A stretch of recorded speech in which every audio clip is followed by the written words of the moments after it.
Good morning. This is Father Stephen Kelly from St. John's Church in Detroit. We're continuing our series of daily morning meditations, where we generally look at one or another of the lessons that are assigned for morning or evening prayer, what is known as the Daily Office Lectionary. And yes, Christ is risen. He is risen indeed. Alleluia. Today is Easter Monday. Remember, Easter is more than just a day, although yesterday was quite the celebration, quite the day, as we celebrated the resurrection of Jesus on Easter Day. But on our calendar, we have known as Easter Monday, Easter Tuesday. We also consider this Easter week. And then, of course, the season of Easter is actually 40 days long. But the lessons for the next couple of days will all focus in the daily office and at the communion services on different resurrection appearances. And so today for morning prayer, we take a look at St. Luke's Gospel, the 24th chapter, beginning at the first verse. Now, upon the first day of the week, very early in the morning, they came into the sepulchre, bringing the spices which they had prepared, and certain others with them. And they found the stone rolled away from the sepulchre, and they entered in, and found not the body of Jesus. And it came to pass, as they were much perplexed thereabout, behold, two men stood by them in shining garments. And as they were afraid, they bowed their faces to the earth, and said unto them, Why seek ye the living among the dead? He is not here, but he is risen.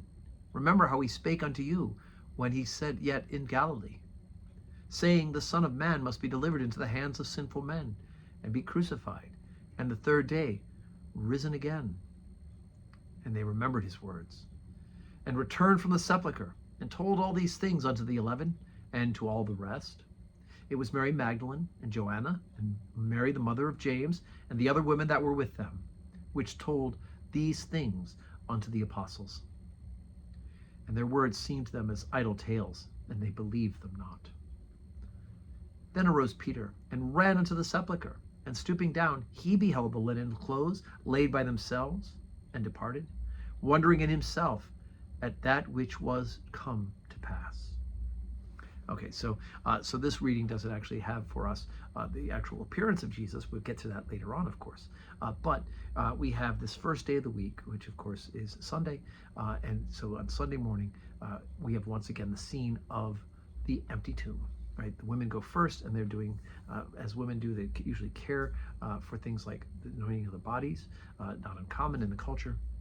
They've prepared the ointments, and they're going, because remember, they kind of had to hastily bury Jesus on Friday because it was the beginning of the Passover. And we know Joseph of Arimathea gave the tomb, gave him some burial cloth, and he was kind of stashed away quickly.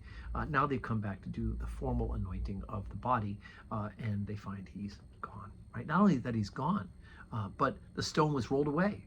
So it wasn't like he disappeared through the wall. We know at the resurrection appearances, he will kind of come and go without doors having been opened.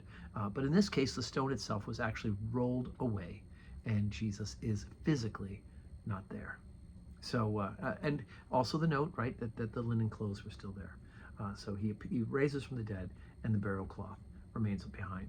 Unlike the story of Lazarus, I talked about this on Good Friday, where they had to actually unloose him from his grave clothes. Jesus is risen, and the grave clothes are there. So anyway, we've got lots to talk about in the coming days about the resurrection, the logistics of it, at least what we are witnessed in the gospel. And then, of course, once Jesus starts to appear, we will see exactly how it is that he interacts with his disciples post-resurrection. So today is Easter Monday, and we're going to have Holy Communion at 12:15, 4 o'clock evening prayer. I hope you can join us. If not in person, join us on this live stream. And Alleluia, Christ is risen. The Lord is risen indeed. Alleluia.